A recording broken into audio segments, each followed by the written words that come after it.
Estamos de volta e neste Dia Mundial do Diabetes, nós convidamos a psicóloga Camila Mendonça Foley para conversar sobre as questões emocionais do diabético. Bom dia, Camila. Bom dia, Érica. Para lidar com essa doença para o resto da vida, a pessoa primeiro precisa chegar a um acordo sobre esse assunto dentro dela, né? Precisa. A palavra certa é aceitação, né? Para tudo na vida a gente precisa aceitar, só quando a gente aceita a gente consegue realmente se envolver no controle do diabetes. A pessoa passa por vários estágios, até um caminho longo, gradual, até chegar à completa aceitação. A gente fala que inicialmente ela passa por uma negação, ela não quer admitir que tem aquela doença, né? Outro sintoma, outro sentimento que aparece muito é a raiva. A pessoa fica com raiva daquele diagnóstico e essa raiva pode inclusive ser direcionada à equipe médica, aos parentes, e a gente tem que ter muito cuidado, tem que ter muito apoio com relação a essa pessoa. Em outro momento também ela vai tentar uma barganha com Deus principalmente, né? Ela vai falar assim, será que se eu for boazinha, será que se eu fizer tal e tal atitude, Deus tira de mim esse diagnóstico, porque tem um sofrimento psíquico muito grande, né? E aí, aos poucos, a pessoa passa também por outros estágios, como a tristeza, a depressão, pode vir, se ela se sente muito culpada por esse diagnóstico, ela pode vir a desenvolver até um transtorno depressivo. São fases que ela passa para a aceitação. Quando a gente, enfim, chega na aceitação, que é o primordial, aí ela consegue trabalhar melhor os sentimentos, ela consegue falar sobre o diabetes com outras pessoas, né? Consegue falar com os amigos, na escola, e isso, sim, que a gente tem o início da aceitação. E como é que ajuda uma pessoa a fazer esse processo de aceitação? A família é de extrema importância. Quanto mais a família estiver perto, melhor essa pessoa vai lidar com o diabetes, né? É ajudar na monitorização, é ajudar no momento da insulinização, de sentar do lado e contar histórias e conversar para acalmar a pessoa. E aí, por exemplo, se a pessoa está naquela fase de negação, é melhor ele ficar evitando o assunto ou vamos falar claramente sobre o assunto? Olha, lembra do seu diagnóstico.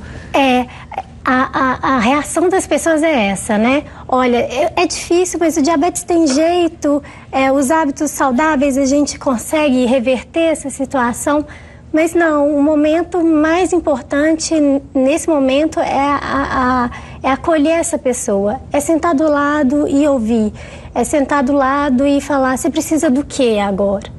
Né? E isso é o mais importante, tanto por parte dos parentes quanto da família. Tá certo. Camila, vamos ver uma perguntinha feita para você.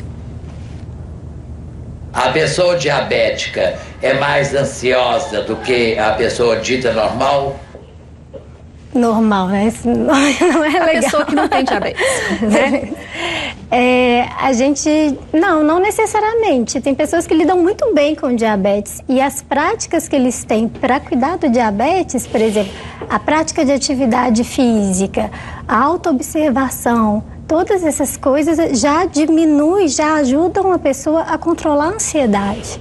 Agora, tem outros casos em que a pessoa, ela talvez por uma dificuldade também de aceitação, a pessoa ela pensa muito nas complicações do diabetes que podem vir ao longo do prazo, ou então ela já tem alguma limitação com relação em função do diabetes, ou formigamento nas pernas, ou algum comprometimento da visão. E tudo isso pode pesar, né? E pode acarretar um estresse maior na vida dela.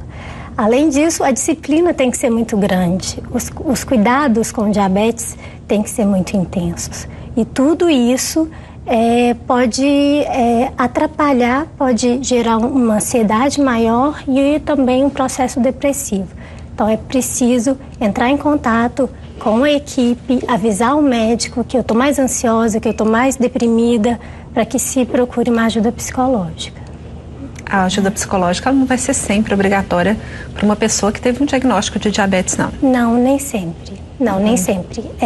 Ela é muito, às vezes, requisitada no início, no diagnóstico, né? Que é onde aquele turbilhão de emoções acontecem.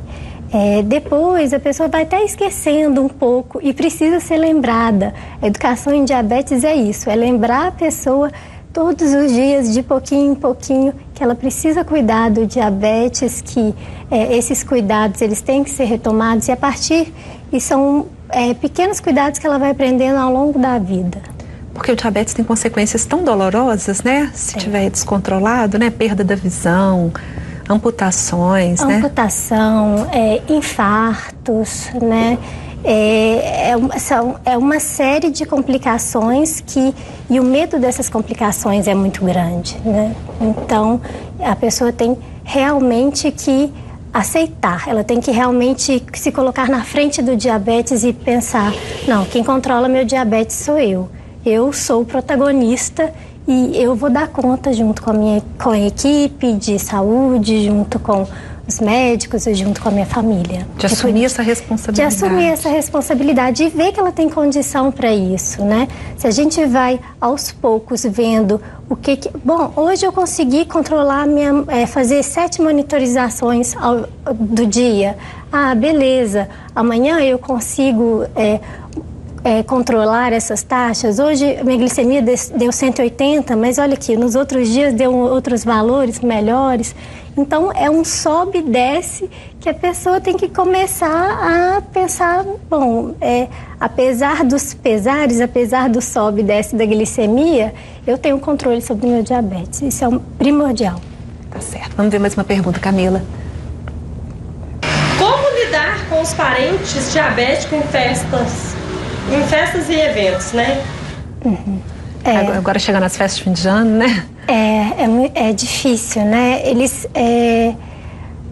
A gente tem casos na associação onde eu trabalho de crianças que não participam de excursões, que não participam de festas familiares, porque os pais não sabem como lidar nessas situações. Mas isso é errado, né? Isso é errado, né? Porque é tão importante o convívio social. A gente não quer que a pessoa com diabetes sinta-se diferente, ela não deve se sentir diferente, né? Como nutricionista, ele pode passar uma lista de substituições que a pessoa pode fazer. Com a ajuda também do psicólogo, pensar que, bom, eu posso me preparar para essas situações. Então, eu vou monitorar minha glicemia assim que eu chegar lá. E eu vou deixar o glicosímetro do lado da mesa. E eu vou sempre manter um copo de água perto de mim. Vou me levantar várias vezes. Vou pensar que o mais importante é a socialização com as outras pessoas, né?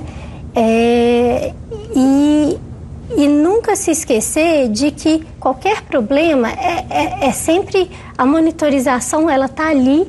É só a pessoa ir lá, medir a glicemia, se necessário tomar a insulina para aquelas que fazem uso de insulina, que ela pode controlar de novo essa taxa, né? O controle está nela, o locus de controle é a pessoa. E resistir. Resistir, eu acho que em festas de fim de ano, né, é normal que a gente queira confraternizar e até comer um pouquinho mais. Se a pessoa se prepara para a situação,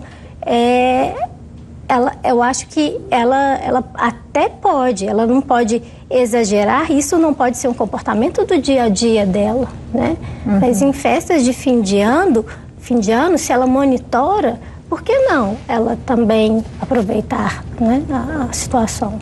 Tá bom, Camila, mais uma pergunta. O que fazer com uma pessoa diabética que está sempre comendo doces? Ficar comendo doce não é o comportamento ideal para quem tem diabetes, não é para ninguém, né? Especialmente para quem tem diabetes. A gente precisa ver o que leva essa teimosia da pessoa em continuar comendo doces. Muitas vezes é um pensamento sabotador, um pensamento compensatório, por exemplo, ela pensa assim, não, mas eu mereço, eu tive um dia tão estressante, eu mereço comer um doce, eu mereço, é só mais um, por que eu não posso comer mais um? Todo mundo come, por que eu não posso, né? Então a gente tem que aprender a trocar as gratificações imediatas por gratificações a longo prazo. porque eu não quero comprometer a minha saúde física, eu não quero comprometer a minha saúde mental, porque eu tenho metas a longo prazo, né?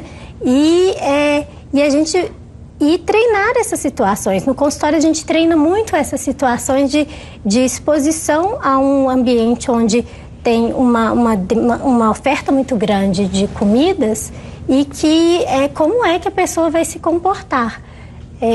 Se ainda assim houver uma dificuldade de dizer não ao doce, a gente precisa considerar também uma psicoterapia, uma terapia de grupo, conversar com outras pessoas que têm diabetes para saber como é que elas lidam com essas questões. Se a pessoa não estiver dando conta sozinha de resistir a isso. Claro, não tem porquê, né, não procurar ajuda. E existem vários lugares onde a gente pode obter essa ajuda. E lembrar que entre o impulso e o comportamento tem um pensamento. Se a gente muda o pensamento, a gente muda o nosso comportamento. Camila, para encerrar, a família faz o quê nessa hora? Aquela postura de fiscalização, ela é chata? Essa postura de fiscalização, ela é muito perigosa, né?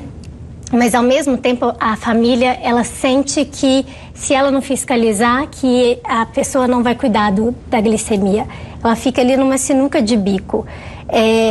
Os melhores comportamentos, a melhor forma da gente desenvolver a autonomia da pessoa para o diabetes é, em certa parte, confiar que ela vai dar conta disso, mas também acompanhar, estar ali junto. Aquela mãe que fica gritando, meu filho, vai lá, monitora, toma insulina, já tomou? Aquilo ali pode ser também muito aflitivo para a criança, né, para o adolescente. Então, o mais importante é sempre que a família esteja ali do lado e vamos fazer junto, vamos juntos tentar. A gente tem que aceitar o diabetes, mas vamos juntos mudar essa situação. Eu estou do seu lado, que você precisar de mim, eu estou aqui. Tá certo, Camila.